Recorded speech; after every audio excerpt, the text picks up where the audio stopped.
자, 이어서 우리는 12강입니다. 12강은 우리 지금 주택법 용어 정의하고 있습니다. 8번 임대주택입니다. 임대주택은 두 가지 종류가 있어요. 민간 임대주택이 있고 또 공공임대주택이 있습니다. 각각 근거법이 달라요. 공공임대주택법의 근거법은 공공주택특별법이고 민간 임대주택의 근거법은 민간 임대주택에 관한 특별법이 되겠습니다. 나중에 우리가 4편, 5편에서 배우는데 각각 두 문제씩 나옵니다. 두 문제씩 또 공부를 하게 됩니다. 나중에 뒤에서 4편, 5편에서. 다음 9번에 토지 임대부 분양주택입니다. 토지 임대부 분양주택은 주택하고 토지가 이원화되어 있는 겁니다. 이렇게 됩니다. 여기 주택이 있고 여기 토지가 있다면 토지는 이 아파트를 분양한 시행자 것이고 주택만 이제 분양받은 자가 갖게 되는 거죠. 분양받은 자가 같습니다. 그러므로 이 주택 여기 뭐라 표현하냐면은 건축물이라고 표현하는데 이 건축물 이 건물을 분양받는 자, 건축물을 분양받는 자는 토지 값은 안 냈어요. 그러면 값은 싸게 분양받은 겁니다. 싸게 주택을 분양받았다 보면 돼요. 왜? 땅값은 안 냈으니까. 그러므로 이 분양받은 자는 남의 땅에다 짓게 되는, 남의 땅에 올라 있는 거나 마찬가지입니다. 다만 이건 아는 사람이 시행자예요. 이 건물 팔았던 자가 갖고 있는 겁니다. 건물 팔았던 자가. 그러므로 이 건물 소유자들은 시행자한테 땅 사용료를 내야 돼요. 그러니까 결국 이걸 뭐라고 한다? 내는 걸 뭐라고 한다? 토지 임대료. 토지 임대료를 내게 됩니다. 구입은 좀 싸게 했는데 토지 임대료를 내야 되겠죠? 그겁니다. 이게 뭐라고 한다?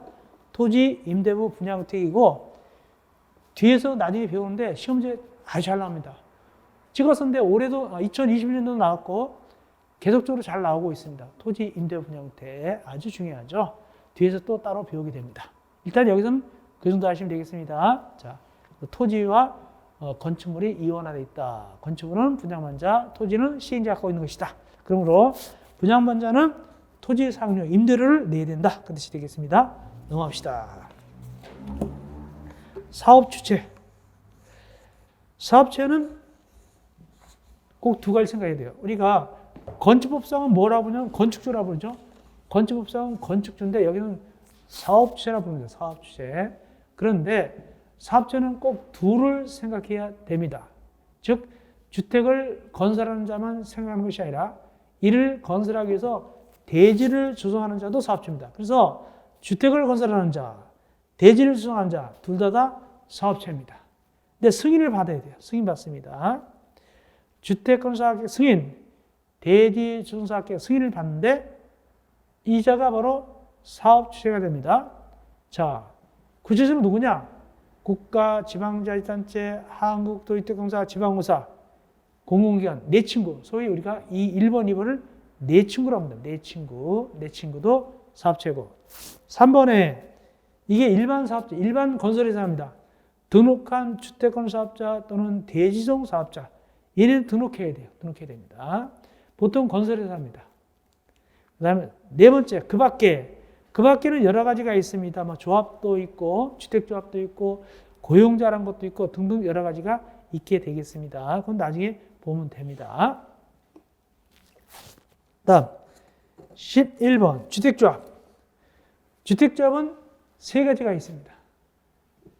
주택조합은 세 가지가 있다. 지역주택조합, 직장주택조합, 리모델링주택조합이 있는데, 우리가 많이 들어보는 재건축조합과 재개발조합은 여기 들어가지 않습니다. 재건축조합과 재개발조합은 나중에 제일 뒤에서 배울 도시 및 주거환경 정의법상 조합입니다. 여기 주택법상 조합이 아닙니다. 그런데 이 조합이 세 가지가 있는데 읽어보니까 많은 수의 구성원이 15조에 따라서 사업계획 승인받아 주택을 마련하거나 여기까지가 지역주택조합, 직장주택조합입니다. 마련하거나 여기까지가 지역주택조합, 직장주택조합이고 뒷부분 리모델링 하기 위하여 결성하는 이게 뭐냐면 리모델링 주택조합입니다. 이렇게 해서 세 가지 조합이 되겠습니다.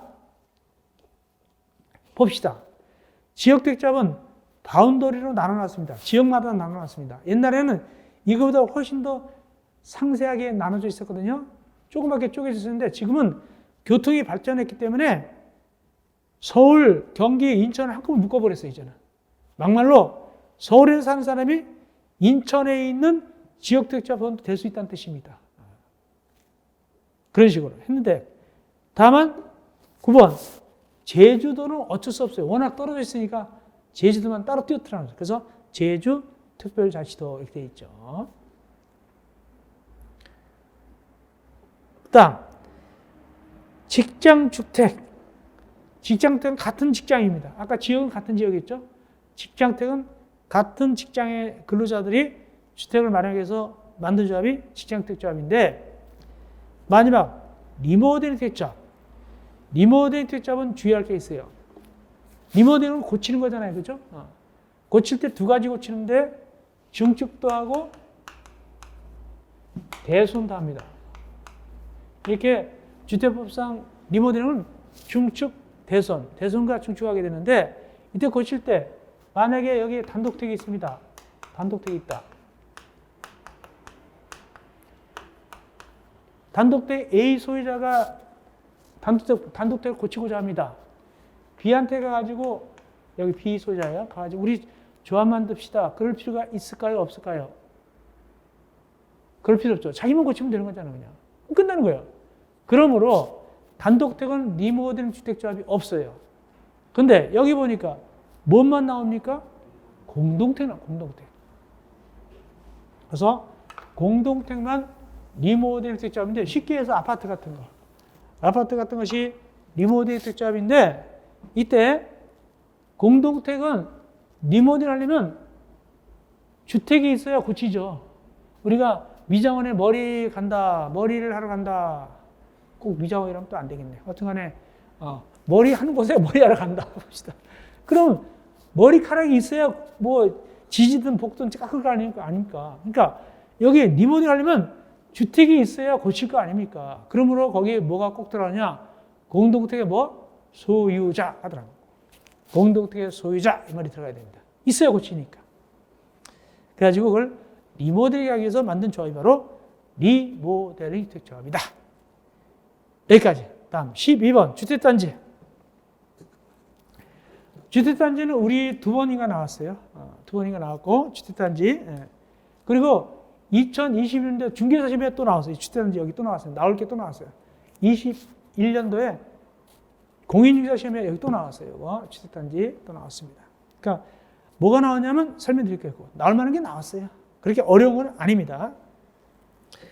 주택단지 들어갑니다. 주택단지는 거기에 잘 읽어보면은, 용어집에 보면은 두 가지를 바로 주택단지라고 합니다. 두 가지입니다. 그림 그려보겠습니다. 주택단지.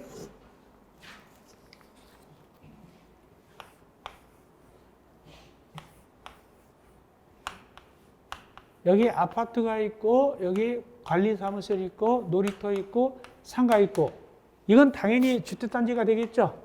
당연히 아파트 단지죠. 단지입니다. 근데 이것뿐만 아니라 이렇게 짓기 전 단계, 이게 대지를 조성해가지고 이렇게 미리 이게 조성해 놓은 거, 이것도 역시 주택단지입니다. 이것도 단지라고 합니다. 단지는 몇 가지다? 두 가지 있다. 다만 여기 대지를 조성했다는 것은 단순히 불도저로 밀어놓은 것만 아니라 여기다 이미 상하수 다 묻어놓고, 상도 전기선 다 깔아놓고, 가스관 묻어놓고 이런 상태예요. 이걸 대지조성이라고 해요. 이것도 단지로 옵니다. 그럼 시험지는 뭐가 나오냐? 이게 나옵니다.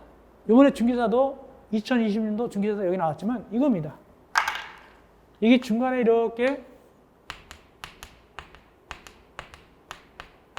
이게 철도가 지나갑니다.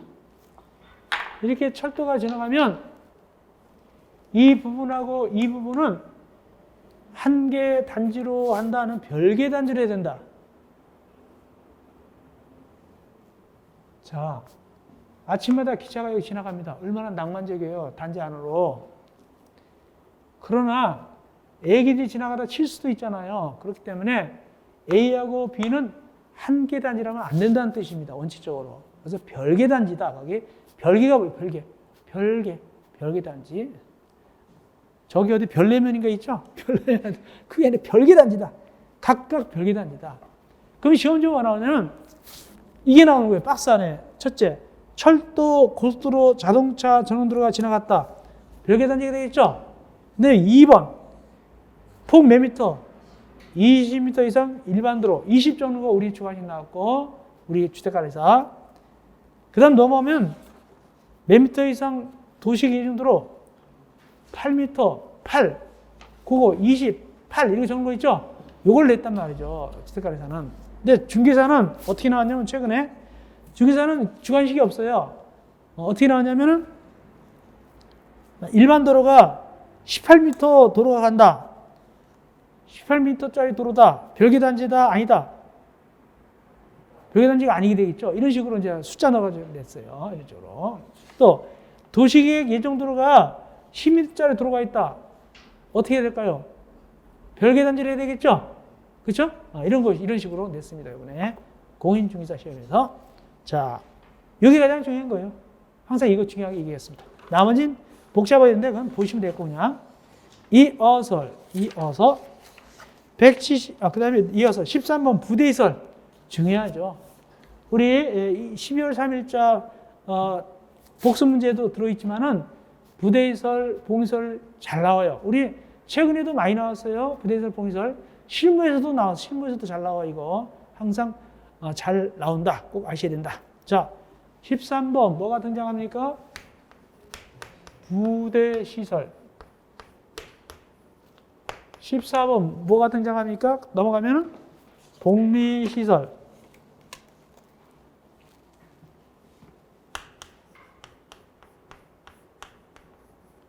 이걸 구분할 줄 알아야 돼요. 그러니까 콩하고 팥을 섞어놓고 이게 콩이냐 팥이냐면 구별하듯이 부대설하고 복리설하고 섞어놓고 이게 뭐냐 그러면 대답을 할 줄 알아야 됩니다. 잘 나오니까. 자, 부대설. 부대설은 뭐냐? 주택에 딸린 다음의 시설 또는 설비를 말한다. 특별히 1번은 꼭 외우셔야 돼요. 1번. 주차장, 관리사무소, 담장, 주택단지 안에 도로. 이게 뭐다? 부대설입니다. 주택단지 밖에가 아니라 안에 도로입니다. 부대설. 이거 꼭 외우셔야 되고. 그 다음에 거기 쭉 보면은 부대설 중에 시옷, 3번의 시옷, 동그라미 3번의 동그라미 시옷, 전기 장차 충전시설. 아파트 단지 안에 전기 장차 충전시설이 있습니다. 점점 많이 만들어야 되는데 이것은 복리설이다, 부대설이다. 부대설이다. 다음 이응. 전기통신사업법에 따른 거주와 편의를 위해서 주택단지에 의무적으로 설치하는 시설로서 사업체 또는 입자 설치 의무 관리가 없는 거, 의무가 없는 거. 찾아보니까 이런 것 같아요. 아마 이거 와이파이 같은 거 있죠, 인터넷 같은 거 있죠. 이거는 그 입주자 측에서 사업체가 만들지 않는 겁니다. 이거는 그 저쪽 업자 측에서 통신업자 측에서 하는 겁니다. 이것도 뭐에 들어간다고요? 부대설이다 보시면 되겠습니다. 이어서 복리설 14번 복리설. 복리설은 1번을 꼭 외우셔야 돼요. 어린이 놀이터, 근린생활시설, 유치원, 주민운동시설, 경로당, 봉시설인데 거기 근린생활시설은 뭐냐? 쉽게 해서 아파트 단지 내 상가라고 보면 됩니다. 상가. 단지 내 상가라고 보면 됩니다. 이것도 역시 봉시설인데 근데 22회 때는 이렇게 나왔어요. 이렇게 어떻게 나왔냐면 다음 중 봉시설을 찾아라 이렇게 안 나오고 어떻게 됐냐면 다음 중 주택단지 등의 입자 등의 생활복리를 위한 공동시설을 찾아라 이런 식으로 나왔단 말이죠. 그러니까 순간 당황했어요. 입자 등의 생활복리를 위한 공동시설? 그러니까 당황했단 말이죠. 보통 때는 봉시설 이렇게 물어봤는데 근데 그 지문을 보니까 이거 부대시설, 봉시설 그 얘기는 하니까 쉽게 풀었지만은 결론 얘기합니다.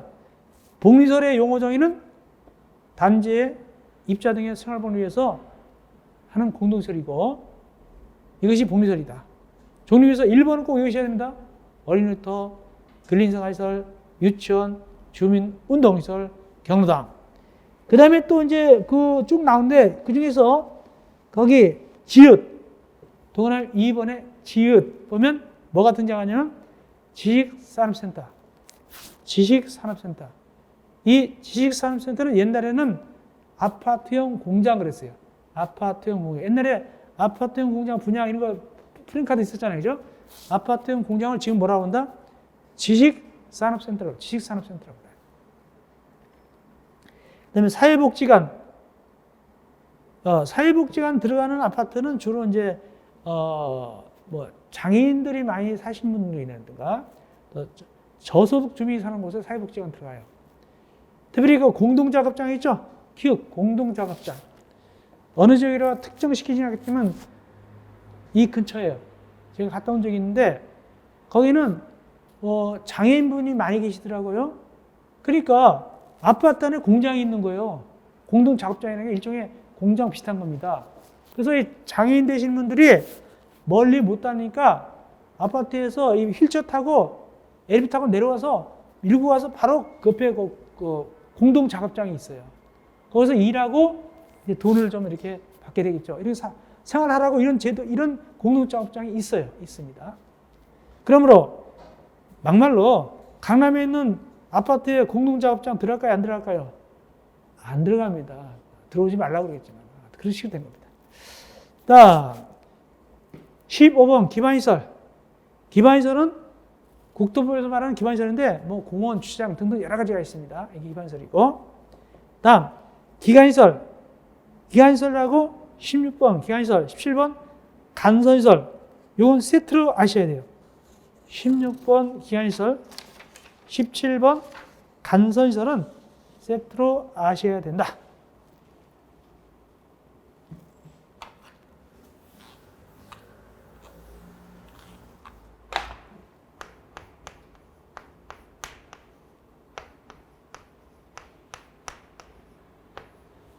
기간시설하고 간선시설은 DNA가 똑같아요. DNA가 똑같습니다. 그래서 기간시설도 거기 보면은 도로, 상하수도 이렇게 나가고, 간선시설도 똑같이 DNA가 같으니까 도로, 상하수도 그렇게 나가요.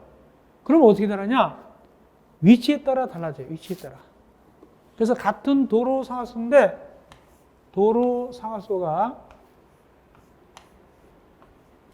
여기 단지 안에 있으면 기간시설이고 밖에 있어도 기간시설이에요. 근데 연결 부위가 바로 뭐냐면 간선시설이 이렇게 하시면 돼요. 알겠습니까? 안에 있어도 기간시설, 아파트 단지에 있어도 기간시설인데 연결되는 부위가 간선시설인데 이름은 똑같아요. 연결하니까 똑같은데 주의할 거, 시험제 뭐가 잘 나오냐. 그 간선시설 끝에 가보니까 원래 이 안에 들어가면 뭐가 된다고요? 기간시설이죠?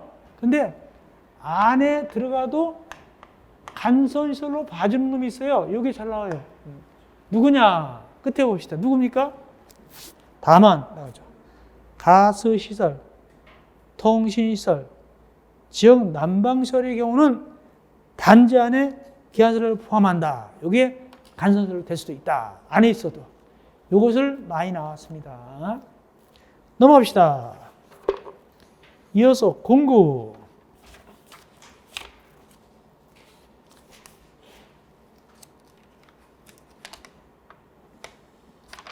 공구는 우리 지하철 공사 크게 하듯이 1공구, 2공구 하듯이 공구예요. 아파트 단지를 세대수가 많이 지니까 쪼개서 짓는 겁니다. 1공구, 2공구 이렇게 하는 거예요. 그러면 1공구, 2공구 나누는데 만약에 이 아파트를 3공구로 나누신다. 3공구다.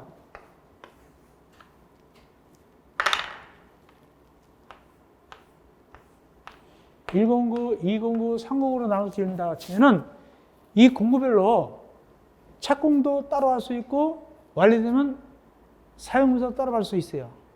따로따로 시작, 따로따로 사용공사 할 수 있어요. 별도로. 이게 공구입니다. 그러면 우리가 건축법에서는 뭐 받는다고 얘기하죠? 건축법에서는 주로 공사 다 끝나면 사용 승인한다 그러잖아요. 여기는 사용 검사 받는다 그래요. 사용 검사가. 그래서 따로 시작하고 따로 사용해서 갈 수 있어요. 따로 별도로 독립적으로. 이게 공구입니다. 그런데 공구와 공구 사이는 선하나 그으면 안 되고 이렇게 완충 지역이 있어야 돼요. 이 길이가 몇 미터 이상입니까? 거기 6미터 이상 돼야 돼요. 그리고 여기다가 나무를 심거나 주차장이거나 도로나 이렇게 가지고 완충 지역이 있어야 되는 거예요. 그리고 한 공구당 몇 세대 이상은 지어야 되는 겁니까?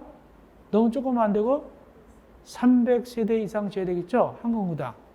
한 공구당 300세대 이상은 지어야 한다. 그러면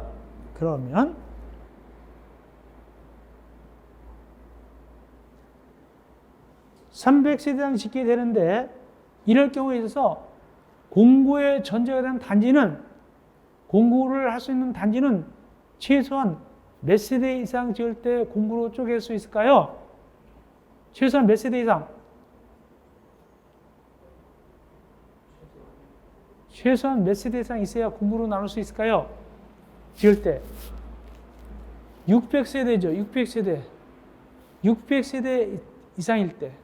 한 공구당 300세대니까 두 공구 나누면 600세대 아니겠습니까? 그래서 600세대 이상일 때 공구를 할 수가 있어요. 이건 나중에 뒤에 또 나와요. 다음 19번. 세대 구분형 공동택 아주 잘 나오죠. 이런 것들은 실무에서도 잘 나와요. 세대 구분형 공동택. 그리고 이 공구는 2020년도에 주관식 나왔어요. 너무 쉽게 나왔어요. 2020년도에 하나의 주택단지의 대통령으로 정하는 기준에 따라 둘 이상 구분되는 일단의 구로 착공 신고 사용사 별도라는 걸 뭐라 그러냐? 공구 이렇게 정하는 게 쉽게 나왔어요. 2020년도에 주관식 나왔습니다. 공구 정하는 거 되게 쉽게 나왔어요. 글자도 쉽죠. 공구 이렇게 적으면 되니까. 이어서 세대 구분형 공동택입니다. 세대 구분형 공동택 중요하고요. 또 나올 수도 있고요. 실무도 나올 수 있어요. 첫째, 이 쉽게 얘기해서 그거예요. 아파트를 갖다가 쪼개서 쓰는 거예요. 301호를 쪼개서 씁니다. 구분해서 씁니다. 그러나 쪼갠 걸 따로따로 소유권 주지는 않아요. 그러니까 이렇게 된 거예요.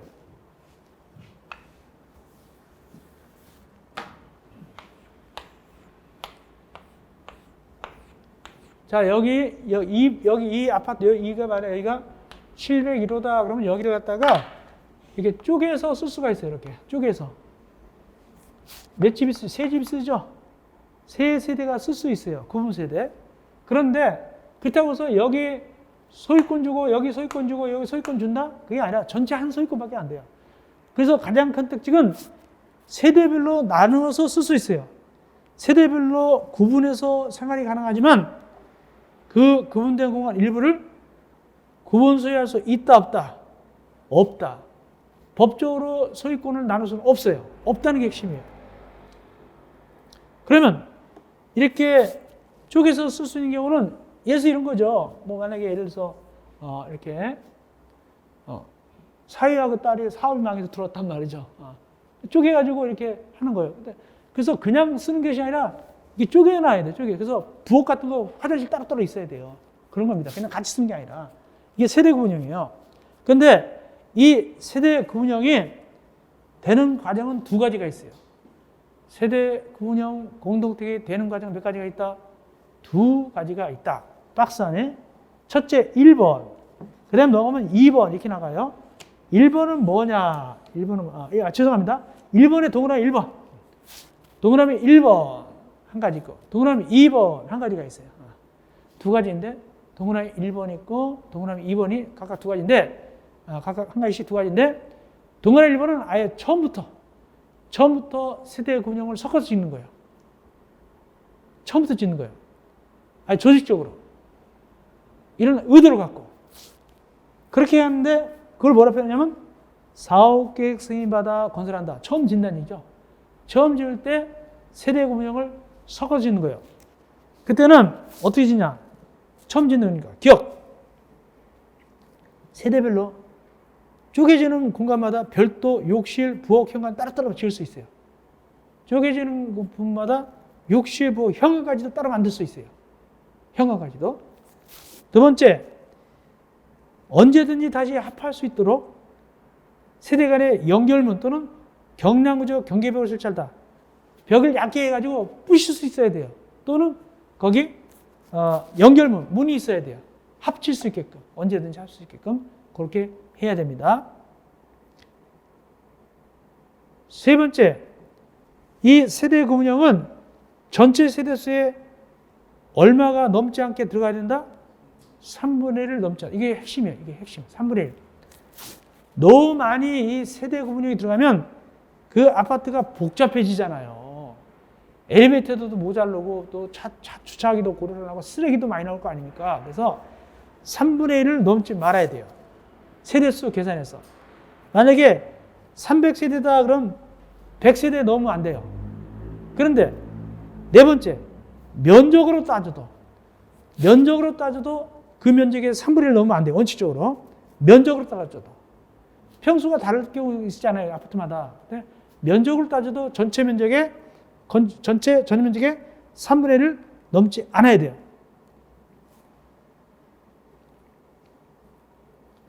어쨌든 디귿리을 분수 얼마라고요? 3분의 1, 3분의 1. 굉장히 중요하죠. 3분의 1, 3분의 1. 그 다음 두 번째 세대 구분형 만드는 겁니다. 어떻게 하느냐? 넘어가서 봅시다. 그러면 이거는 옛날에 기존 아파트를 고쳐 쓰는 거예요. 예전에 기존 아파트를 고쳐서 리모델링하는 거랑 마찬가지예요. 고쳐 쓰는데 그렇다면 아까는 3분의 1이었잖아요. 이건 더 많이 들어갈 수 있을까요? 좀 더 적게 들어가야 될까요? 상식적으로. 더 많이, 더 적게?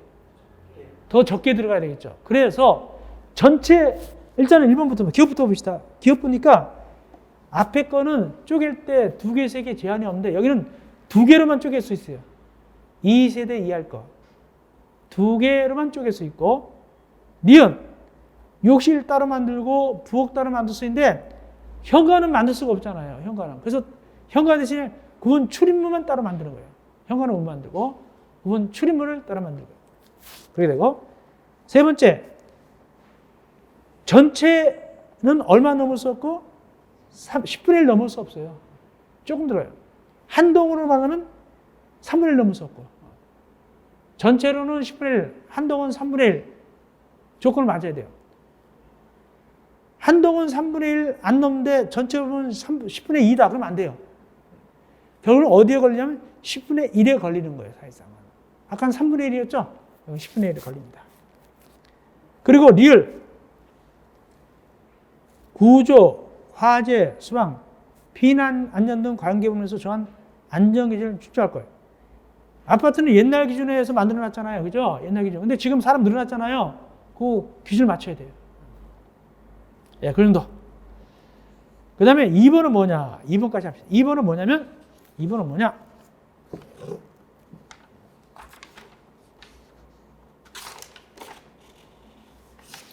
이번은 이런 거예요. 만약에 관리사무소는 몇 세대 이상일 때 관리사무소 둬야 되냐? 50세대 이상일 때 둬야 돼요. 50세대 이상일 때 관리사무소 둬야 됩니다. 그런데 여기 한 세대, 두 세대, 세 세대 맞죠? 근데 이걸 세 집이 있으니까 이걸 세 개로 칠 것인가 하나로 칠 것인가 하는 거예요. 이것도 한 세대로 친다 아니면 세 세대로 친다. 세 집이 있으니까 세 개로 쓰니까 이거 한 개로 친다. 그래가지고 계산한다. 세대 계산한다. 그 뜻입니다. 그것이 2번입니다. 다음 20번. 도시형 생활 때 이것도 되게 잘 나와요. 그리고 실무도 잘 나옵니다. 도시형 생활 때 잘 나온다. 일단은 기본 강의니까 기본적이만 해드리겠습니다. 먼저 도시형 생활 때는 몇 세대가 등장합니까? 거기? 300. 주간식 나왔습니다. 300 정도가 이미 나왔습니다. 300. 또 나올 수도 있어요. 두 번째, 객관식 300세대 이상입니까? 300세대 미만입니까? 미만이죠. 살짝 이상 그렇게 틀리게 나온 적이 있습니다. 300세대 미만입니다. 그래가지고 대통령으로 정하는데 내려갑시다. 보충. 이것은 어디에다 지느냐? 1번. 어디에다 지냐면 도시지역에 짓습니다. 도시지역. 우리가 용도지역 배웠죠? 도시지역 관리지역. 이게 도시지역에 짓습니다. 그러면 도시지역에 짓는데 이 도시지역 같은 몇 가지 종류가 있냐? 세 가지가 있습니다. 원룸형, 단정 연립, 단정 다세대 이 세 가지가 있습니다. 원룸형, 단정 연립, 단정 다세대 이 세 가지가 있습니다. 셋 다 공동택입니다. 따로따로 등기되는 거예요. 공동택이니까 따로따로 원룸형이나 단정 연립, 단정 다세대인데 원룸형은 공동택이에요. 공동택. 자, 그러므로 원룸이 우리 공동택 몇 가지가 있었죠? 세 가지 있었잖아요. 아파트, 연립, 다세대 세 가지 있었잖아요. 주택법은. 근데 겉으로 보면 연립, 아파트, 다세대인데 원룸형이 되는 거예요. 왜냐? 작으니까. 봅시다. 그러니까 예를 들어서 8층짜리 원룸이 있다 없다? 있을 수 있어요. 공동택이니까. 근데 다만 들어가 보니까 기업 면적이 얼마 이하다? 50제곱미터 이하다. 두 번째, 세대별로 욕실, 부엌이 따로 있어야 된다. 싱크대도 있어도 돼요. 부엌이 있으니까. 살림할 수 있게끔. 근데 세 번째, 욕실, 보일러실 빼놓고는 하나의 공간이다. 즉 원룸이다. 그런데 원룸형이라서 꼭 원룸만 되는 게 아니다. 투룸도 있다. 그 옆에 보니까 면적이 얼마 이상일 때는 30제곱미터 이상일 때는 투룸도 됩니다. 투룸도 됩니다. 그 다음에 지하에 된다 안 된다? 지하에 안 된다. 지하에 안 된다. 그래서 도시공사할 때 세 가지 중에서 원룸형이 제일 잘 나와요. 2번 이상 나왔어요. 50 적는 거, 30 정도 주관식도 나왔고 제일 많이 나왔어요. 그러면 두 번째, 단정연립. 단정연립이 뭐냐? 연립은 뭐고? 단정연립은 뭐고? 연립은 뭘까? 이렇게 생각하면 돼요. 수도권이나 이런 데 짓는 연립은 다 여기 단정연립이고 서울 같은 데 이런 데 다 짓는, 인천 같은 데 짓는 수도권 짓는 다세대는 다 거의 다 단정 다세대입니다. 왜 그러냐? 일단은 이 도시공생활택은 거기 아까 300세대 미만으로서 크기가 얼마래요? 국민주택 규모 이하죠? 즉 25.7평, 그냥 벼서 33평 정도 이하란 말이죠. 그리고 몇 세대 미만이다? 300세대 미만이고, 그러니까 막말로 연립이나 다세대를 지을 때 300세대 넘게 짓는 연립단지 봤어요? 거의 없죠. 다세대 거의 없죠. 그러니까 다 뭐냐면 단정 연립, 단정 다세대고 도시형 생활택입니다. 다만 이런 경우는 있어요. 40평대, 50평대 빌라 연립 같은 거, 빌라 아주 큰 거, 그거는 고미터 규모가 안 되니까 그건 할 수 없이 연립이나 다세대로 봐야 되겠죠. 도시형이 아닙니다. 그건 그렇죠. 그런 얘기입니다.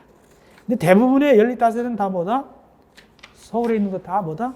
도시형 생활택입니다. 그러므로 국민주택기금, 지금 말로 주택도시기금 융자도 많이 받고 주차장 같은 거 이런 것도 많이 혜택을 줘요. 그렇습니다. 나머지는 심화가 있다면 됩니다. 넘어갑시다. 이어서 에너지 전략형 친환경 주택, 건강 친환경 주택. 이번에는 어디 뭐가 나왔냐? 이번에는 건강 친환경 주택이 나왔어요. 주관식으로. 건강하고 쾌적한 실내환경 조성을 위해서 실내 공기 오염물질을 최소화하도록. 이게 뭐다? 건강 친환경 주택. 주관식. 이번에 여기서 나왔습니다. 여기서. 저는 이거 강의할 때 이랬었어요. 21번 에너지 전략형 친환경 주택, 건강 친환경 주택. 이거 객관식으로 이미 나왔다. 어떻게 나왔냐면 이렇게 나온 적이 있거든요. 만약에 에너지 전략형이다 그러면 이렇게 나왔어요. 저에너지 건물 조성 기술 등 대통령 전환 기술을 이용하여, 그 다음에 어디로 빠졌냐면 밑에 내려서 실내 공기 오염물질 최소화할 때 이렇게 빠져버렸단 말이죠. OX. X죠. 그렇게 나온 적이 있습니다. 라고 얘기했어요. 그러므로 에너지 전략형 건강치는 반드시 용어를 반드시 알고 계시기 바랍니다. 그리고 또 혹시 주황시도 나올 수 있으니까 쓸 줄 알아야 된다. 이게 나왔거든요. 근데 이번에 건강 친환경 주택이 나왔습니다. 용어장에서. 다음 23번 장수명주택. 이건 이미 중간식으로 나왔어요. 장수주택이니까 이 주택이 오래 가는 거예요? 짧게 가는 거예요? 오래 가죠. 이걸 뭐라고 하냐? 중간식. 장수명 주택. 4개씩이 나왔어요. 다음, 공공택지. 공공택지는 나중에 봐도 괜찮아요. 이건 별거 없습니다. 나중에 보면 되겠고. 24번 공공택지는 다음에 시험할 때 보면 되겠습니다. 간단하게. 자, 이렇게 해서 우리가 12강 강의를 마치고 쉬었다가 13강은 25번 리모델링에서 만나 뵙겠습니다. 여러분들 감사합니다.